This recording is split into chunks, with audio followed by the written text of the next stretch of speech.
Prime Minister of India, Mr. Narendra Modi, recently visited Norway. He became the first Prime Minister to do so in 43 long years.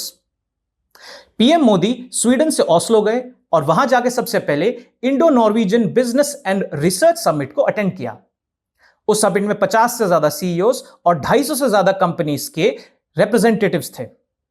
PM Modi ने उन्हें समझाने की, बताने की कोशिश की कि कैसे आप अपने बिजनेसेस को इंडिया में सेटअप कर सकते हैं। We have a population of 150 crores and we also got a huge chunk of population that is skilled enough to help global companies grow their businesses. ये बात समझाने, बताने के अलावा पीएम मोदी ने उन्हें यह भी बताया कि कैसे हमने टैक्सेशन को, लाइसेंसिंग को और बहुत सारी चीजों को, फॉर्मेलिटीज को डिजिटाइज कर दिया है, इजी कर दिया है, जिसकी वजह से फॉरेन कंपनीज को इंडिया में आके काम करने में अब आसानी होगी और हम हर तरह की हेल्प आपकी करने के लिए तैयार भी हैं। इसके बाद prime minister of India was awarded the highest civilian honour of Norway, the grand cross, by king Harald the 5th। इसके अलावा बहुत सारे डिफरेंट पैक्ट्स, एग्रीमेंट्स, बहुत सारी चीजें इंडिया और नॉर्वे के बीच में अब साइन हुई, जिसके बाद इंडिया और नॉर्वे के जो रिलेशंस हैं वो काफी हद तक बेटर हुए हैं। हालांकि पिछले कुछ दिनों में आपने देखा होगा कि PM Modi's visit to Norway जैसे ही आप सर्च करेंगे या इसकी बात करेंगे इंस्टाग्राम पे, ट्विटर पे और बहुत सारी जगह पे, आपको सिर्फ यही वीडियो दिखेगी कि हेली लाइंग करके एक जर्नलिस्ट है जिन्होंने एक सवाल पीएम मोदी से चीख कर प्रेस ब्रीफिंग में, प्रेस कॉन्फ्रेंस में नहीं, प्रेस ब्रीफिंग में पूछा और पीएम मोदी ने उसका जवाब नहीं दिया। उसके बाद प्रेस फ्रीडम इंडेक्स में इंडिया की रैंकिंग, इंडिया में क्या हो रहा है, कैसे माइनॉरिटीज को दबाया जा रहा है, फलाना फलाना एक्सेट्रा पे ही ये डिस्कशन पूरा आके रुक गया। और लोगों को ये फैक्ट्स और फिगर्स बताने की बजाय कि इस पूरी समिट से आखिर फायदा क्या हुआ इंडिया का पूरा पूरा ध्यान खींच लिया गया इस एक एपिसोड पे, चंद सेकंड के एपिसोड पे।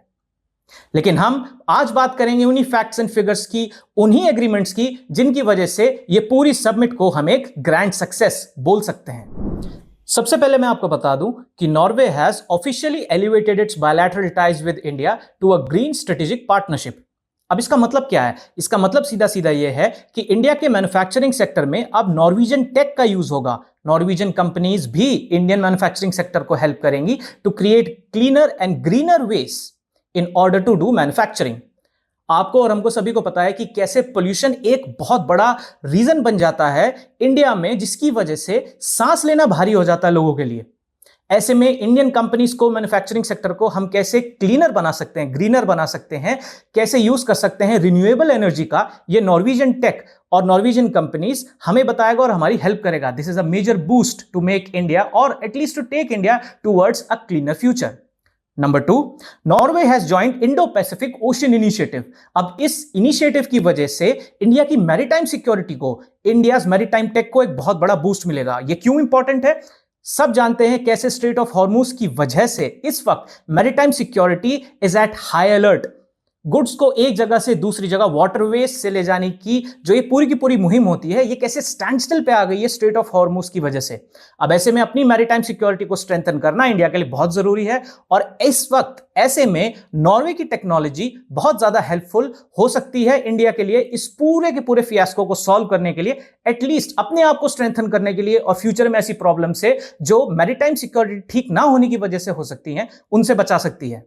पॉइंट नंबर 3, अब इंडिया ने कैसे रेसिप्रोकेट किया इसके बाद?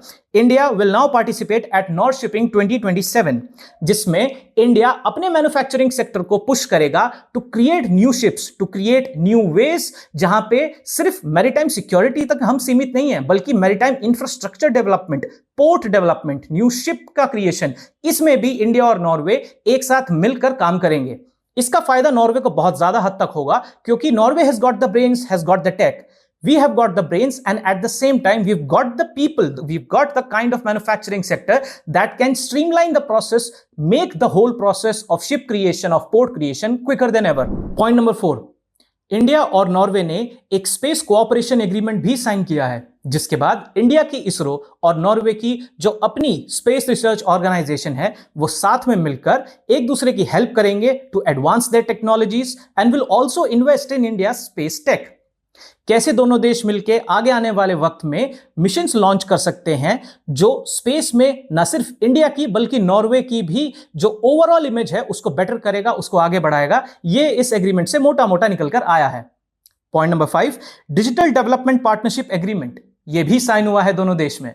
अब इसकी वजह से इंडिया का जो ह्यूज मैसिव डिजिटल इंफ्रास्ट्रक्चर है, जिसका एक बहुत बड़ा पार्ट यूपीआई भी है, ये कैसे इंडिया ग्लोबल साउथ में पुश कर सकता है, नॉर्वे में पुश कर सकता है, इसको लेके भी एक एग्रीमेंट साइन हुआ है। जिसके बाद इंडिया की ये जो इंडिजिनस टेक्नोलॉजी है, जिसको पूरी दुनिया आज सराहती है, आपने देखा भी होगा कि बहुत सारे प्राइम मिनिस्टर्स इंडिया में आके कैसे यूपीआई की तारीफ करते हैं, जगह जगह स्टॉल्स पे जाकर यूपीआई पेमेंट करते हैं, अपने देश के लोगों को भी डिजिटाइज्ड इकोनॉमी की तरफ ले जाने की बात करते हैं। इस पूरी की पूरी बातचीत में, इस पूरी के पूरे ये जो एफर्ट है डिजिटाइज करने का, ये ग्लोबल साउथ में और नॉर्वे में करने में बहुत ज्यादा हेल्प मिलेगी। और ऑफ कोर्स इसका फायदा इंडियन इकोनॉमी को, इंडियन डिजिटल इकोनॉमी को काफी हद तक हो सकता है। पॉइंट नंबर 6, इंडिया और नॉर्वे के बीच में एक हेल्थ केयर पैक्ट भी साइन हुआ है। अब इसके बाद बहुत सारी मशीन डेवलपमेंट, वैक्सीन डेवलपमेंट में दोनों देशों के साइंटिस्ट साथ आकर काम करेंगे। We all saw how difficult it became during the time of COVID for both the countries to vaccinate their people or to create a vaccine in the first place. अब ऐसे टाइम में दो देशों के साइंटिस्ट एक साथ मिलकर vaccine पे, बेटर टेक्नोलॉजी पे, बेटर हेल्थ केयर पे काम करें तो दोनों देशों के लिए फायदा है। Again, I'll say the same thing which I said earlier. India has got the brains and at the same time a lot of skilled population. वो स्किल्ड पॉपुलेशन कैसे नॉर्वे जैसे छोटे देश में हेल्प आउट कर सके, ये इस एग्रीमेंट के थ्रू हम सबको पता चलेगा। और ये इस एग्रीमेंट का एक सबसे बड़ा पॉइंट है कि कैसे इंडियन ब्रेन्स वहां पे जाके, डॉक्टर्स, रिसर्चर्स वहां पर जाकर ना सिर्फ रिसर्च में हेल्प कर सकें बल्कि न्यू अपॉर्चुनिटीज भी क्रिएट कर सकें। और साथ ही नॉर्वे इंडिया को कैसे इस पूरी सिचुएशन में हेल्प आउट करेगा, वो इंडियन हेल्थ केयर सेक्टर में इन्वेस्ट करेगा, वो अपने साइंटिस्ट को इंडियन साइंटिस्ट के साथ ना सिर्फ मर्ज करेगा बल्कि दोनों मिलकर रिसर्च ऑपरेशंस भी लॉन्च करेंगे, जिसके बाद new vaccines, new ways to fight more diseases, how to create a better environment, इन सब पे बातचीत होगी, काम होगा। पॉइंट नंबर 7, दोनों देशों के बीच tunnel and slope stability agreement ये भी साइन हुआ है। अब इसके बाद एक tunnel and slope stability specialised consultancy services को हवा दी जाएगी। इसको क्रिएट करने में दोनों देश आकर हेल्प करेंगे। इसके बाद इंडिया में और नॉर्वे में कैसे हम बेटर रोड्स, बेटर टनल्स बना सकते हैं, इसमें दोनों देशों के कंसल्टेंट्स, दोनों देशों के ब्रेन्स, दोनों देशों की टेक्नोलॉजी साथ आके काम करेंगी।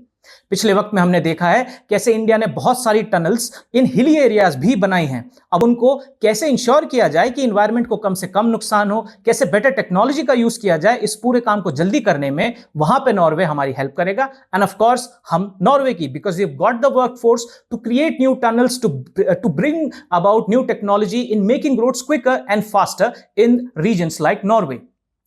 नेक्स्ट, पॉइंट नंबर 8, एक टेक कोऑपरेशन एग्रीमेंट भी दोनों के देशों के बीच साइन हुआ है। अब इसके बाद या इस एग्रीमेंट की वजह से there will be an exchange of students, people from Norway coming to India, people from India going to Norway.